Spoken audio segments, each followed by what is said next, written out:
Welcome to genius mentors. Organs of government बड़े confuse रहते हैं इसको लेके। ये सबको पता है कि सरकार के 3 ऑर्गन्स होते हैं, ये आप सभी को पता है। लेकिन उन तीनों ऑर्गन्स के फंक्शंस क्या हैं? तीनों ऑर्गन्स अलग अलग, कैसे हम उनको आइडेंटिफाई करें, कैसे पहचानें कि ये कौन सा ऑर्गन है? उन तीनों में बहुत अच्छे से आज हम डिफरेंस को समझेंगे और तीनों के मतलब को हम अच्छे से आज समझने वाले हैं कि तीनों के काम क्या है। और ये हम 9th क्लास में 10th क्लास में खूब हमने पढ़ा, लेकिन कहीं ना कहीं इसको समझने में दिक्कत आती है, इसीलिए इसको हम आज अलग से करेंगे। तो ऑर्गन्स ऑफ गवर्नमेंट, थोड़ा सा सोचते हैं इसके बारे में कि होता क्या है। तो बेसिकली ये तीनों चीज हमने पढ़ी, ये तीनों चीज हमें पता है। गवर्नमेंट के 3 अंग होते हैं, गवर्नमेंट के 3 पार्ट होते हैं, कोई भी सरकार। अभी ऑर्गन्स जब हम बोलते हैं तो ऑर्गन से मतलब क्या है हमारा? जैसे हमारी बॉडी अलग अलग ऑर्गन से मिलकर बनी होती है, हाथ है, पांव है, सिर है, बहुत सारे ऑर्गन्स हैं। ऐसे ही सरकार ऐसा नहीं है कि सरकार है तो वो सिर्फ एक अलग से कोई इंस्टीट्यूशन है या अलग से कोई बॉडी है, नहीं। सरकार भी अलग अलग चीजों से मिलकर बनी होती है। सरकार एक आदमी नहीं चलाता, सरकार कई लोग मिलकर चलाते हैं और वो लोगों को हम अलग अलग हिस्सों में बांटते हैं। कुछ लोगों को हम लेजिस्लेटिव में बोल देते हैं कि ये लेजिस्लेटिव है, या लेजिस्लेचर भी बोलते हैं। फिर हम कुछ को एग्जीक्यूटिव भी बोलते हैं और कुछ जुडिशियरी में आते हैं। ये 3 ऑर्गन्स हमने पढ़े, 3 ऑर्गन्स हमें पता है, लेकिन इन तीनों के मतलब क्या है, तीनों में डिफरेंस क्या है, वो हम आज की वीडियो में समझेंगे। और वही हमारा आज का मकसद है कि इन तीनों को हम अच्छे से समझ जाएं, किताब की लैंग्वेज में नहीं, साधारण भाषा में। हम तीनों को एक एक करके देखते हैं। तो शुरुआत करेंगे हम लेजिस्लेटिव से। शुरुआत हम लेजिस्लेटिव से करेंगे।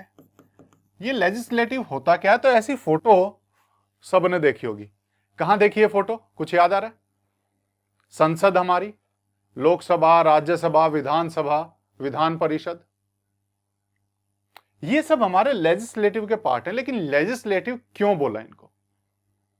तो उससे पहले हम एक छोटी सी चीज में एक अंतर समझते हैं। हमने एमपी सुना है और एमएलए सुना है, क्या होता है? उस एमपी और एमएलए में अंतर समझते हैं ताकि हमें अच्छे से समझ में आ जाए। ठीक है, एमपी क्या होता है और एमएलए क्या होता है? ठीक है, उससे भी पहले आपको 2 चीजों में अंतर पता होना चाहिए कि पार्लियामेंट क्या होती है और लेजिस्लेटिव असेंबली क्या होती है। इन दोनों में अगर आपको अंतर पता है तो आपको बाकी समझने में दिक्कत नहीं आएगी। पार्लियामेंट क्या होती है? पार्लियामेंट हमारे देश की संसद, जहां पर लोकसभा भी है, राज्यसभा भी है, जहां पर प्रधानमंत्री होते हैं। ठीक है, सेंटर में, यूनियन में, उस जगह की जो संसद होती है, सेंटर में जो संसद है, पूरे देश की जो एक संसद है, उसे हम पार्लियामेंट कहते हैं। वो पार्लियामेंट है। जैसे सेंटर में है वैसे ही हर राज्य में, हर एक स्टेट में भी एक संसद होती है और उसे हम लेजिस्लेटिव असेंबली कहते हैं, विधान सभा कहते हैं। क्या कहते हैं? विधानसभा। स्टेट में लेजिस्लेटिव असेंबली और सेंटर में पार्लियामेंट। इंडिया की बात करें तो पार्लियामेंट, किसी स्टेट की बात करें तो लेजिस्लेटिव असेंबली। जैसे एग्जांपल ले लेते हैं, इंडिया में हमारे लोकसभा, राज्यसभा, वो सब पार्लियामेंट है। लेकिन किसी स्टेट की अगर हम बात करें, पंजाब की, हरियाणा की, हिमाचल की, दिल्ली में भी है, वहां पर जहां सीएम बैठते हैं, जहां पर जो हमारे चुने हुए लोग हैं वो बैठते हैं, उसे हम लेजिस्लेटिव असेंबली कहते हैं। तो ये सेंटर में, ये स्टेट में। इतना सा डिफरेंस पता होना चाहिए। अब हम वोट करके कुछ लोगों को चुनते हैं, हम वोट करके कुछ लोगों को चुनते हैं। कौन होते हैं वो लोग? संसद में जाके बैठते हैं। जो पार्लियामेंट में जाके बैठते हैं उन्हें हम मेंबर ऑफ पार्लियामेंट कहते हैं, यानी एमपी। हमारे वोट से चुनकर जो पार्लियामेंट में बैठे वो मेंबर ऑफ पार्लियामेंट हैं। और वहीं पर जब चुनाव इनके लिए होते हैं, लेजिस्लेटिव असेंबली के लिए, तो जो हमने यहां पर भेजे वो बन जाते हैं मेंबर ऑफ लेजिस्लेटिव असेंबली। समझ में आ गया? एम से मतलब है member, LA legislative assembly, M का मतलब मेंबर, पी से पार्लियामेंट। MP और MLA में अंतर समझ में आया होगा, दोनों के कई जगह पे अलग अलग चुनाव भी होते हैं, साथ में भी होते हैं। जब हम MP चुनते हैं तो पूरे देश के लिए सरकार चुन रहे होते हैं, और जब हम MLA चुन रहे होते हैं तो हम उस स्टेट की सरकार चुन रहे होते हैं। इतना डिफरेंस हमें पता लग गया। अब हम आगे समझ सकते हैं। अब ये फोटो आपको आमतौर पर टीवी पे दिखाई देता रहा होगा। ये एक पार्लियामेंट का या लेजिस्लेटिव असेंबली भी कुछ इस तरीके से होती है। अंदर यहां पर सब ये लोग जिनको हमने वोट दिया था, जो जीत गए, वो लोग यहां जाकर बैठ जाते हैं। ये लोग, ये सब कौन है? MP या MLAs। अगर ये पार्लियामेंट है तो मैं इन्हें MP कह दूंगा, अगर ये लेजिस्लेटिव असेंबली है तो मैं MLA कह दूंगा। ठीक है, इनको हमने चुना। इसको हमने चुना क्यों? सवाल आता है, इन लोगों को हमने क्यों चुना? इन लोगों को हमने डिसीजन लेने के लिए चुना, ताकि ये लोग हमारे लिए काम कर सकें। किस लिए चुना? ताकि ये लोग हमारे लिए काम कर सकें। हमारे लिए काम कैसे करेंगे? तो इनको कुछ पॉलिसीज, नीतियां बनानी पड़ेंगी, कुछ लॉज, कुछ कानून बनाने पड़ेंगे। तो ये जो लॉ बनाते हैं उसे हम कहते हैं लेजिस्लेटिव। वो लोग जो मिल करके कानून बनाते हैं, पॉलिसीज या फिर नीतियां बनाते हैं, उन्हें हम कहते हैं लेजिस्लेटिव। ठीक है, मेन काम है कानून बनाना, लॉ मेकिंग। मेन काम क्या है? Law making. समझ में आ गई चीजें? तो लेजिस्लेटिव का काम होता है लॉ मेकिंग। समझ में आ गया? इतना सा समझो कि ये लोग बैठे हैं तो किस काम के लिए बैठे हैं? ये सभी लोग मिल करके वोट करते हैं। एक बंदा बोलेगा मैं इस चीज पे लॉ बनाना चाहता हूं, बाकी सबसे पूछेगा क्या सब लोग तैयार हो?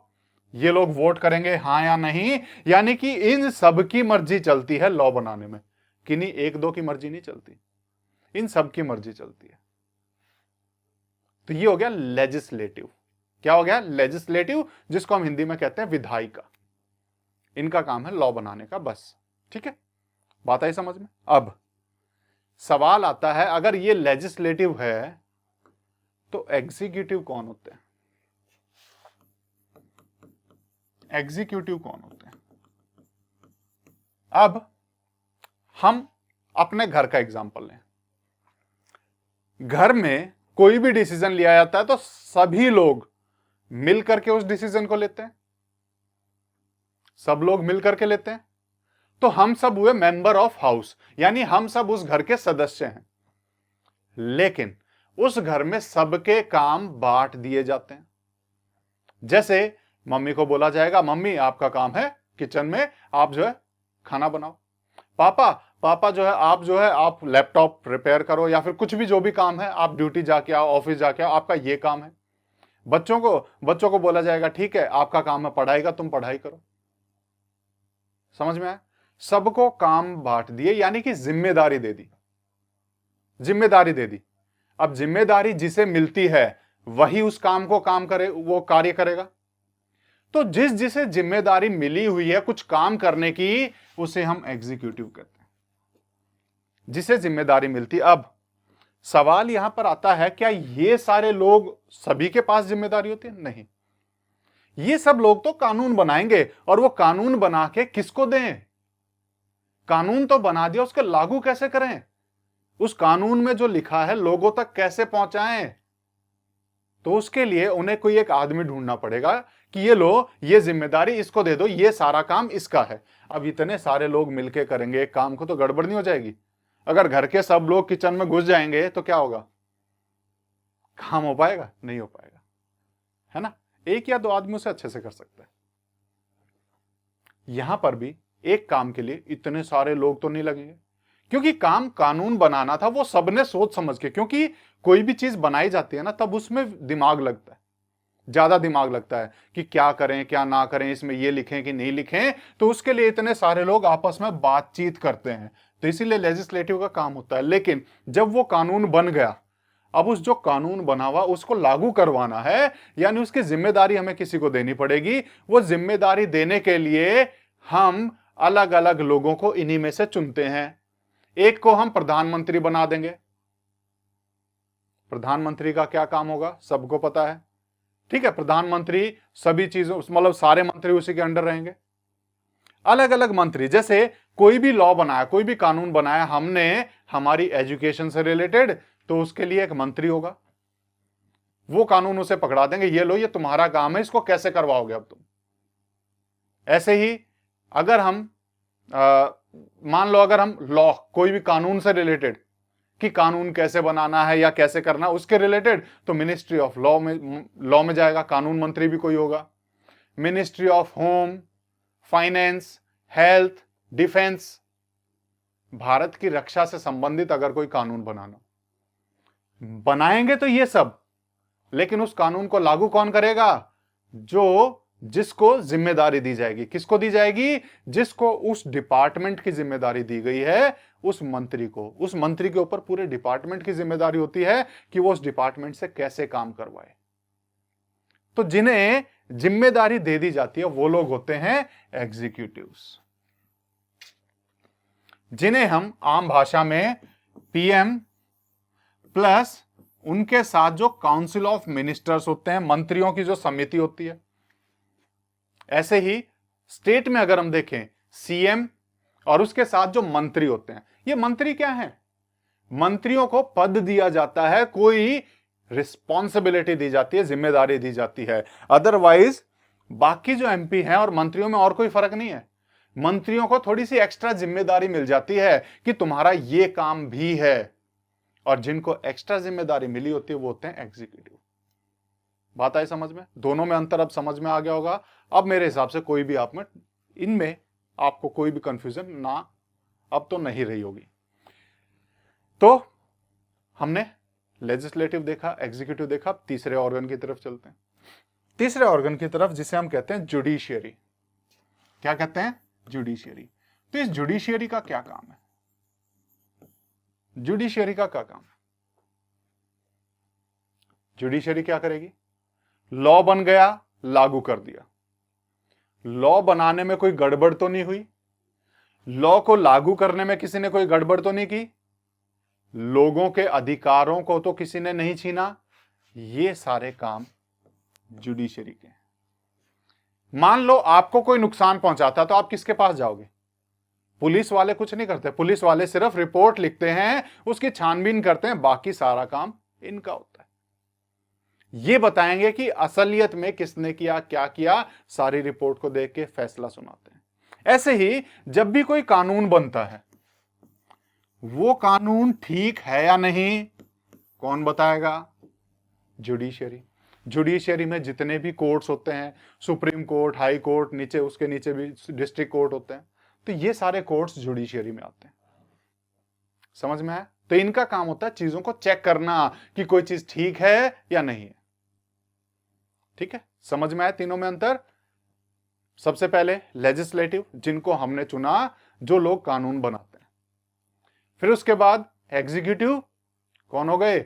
जो लोग उस कानून को लागू करते हैं, जिसको जिम्मेदारी दी जाती है, प्रधानमंत्री से लेके बाकी जितने भी मंत्री हैं जिनको जिम्मेदारी, मंत्री बनाया मतलब एक जिम्मेदारी दी है कि तुम इस डिपार्टमेंट के हेड हो, वही तो मंत्री होता है, तो उसको जिम्मेदारी दी है, वो एग्जीक्यूटिव हो गया।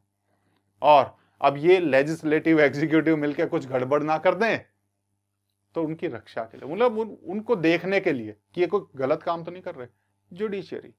कोई भी कानून गलत तो नहीं बना रहे, जुडिशियरी चेक करेगी। किसी ने उसको लागू करते टाइम कुछ गड़बड़ी तो नहीं की, किसी का नुकसान तो नहीं हो रहा, जुडिशियरी चेक करेगी। वैसे भी व्यक्तियों का कहीं कोई नुकसान तो नहीं हो रहा, जुडिशियरी। मतलब हमारे अधिकारों की रक्षा करना, राइट्स को प्रोटेक्ट करना जुडिशियरी का काम होता है। ये हमारे तीनों ऑर्गन्स है, और अब शायद आप तीनों को बहुत अच्छे से समझ पाएंगे।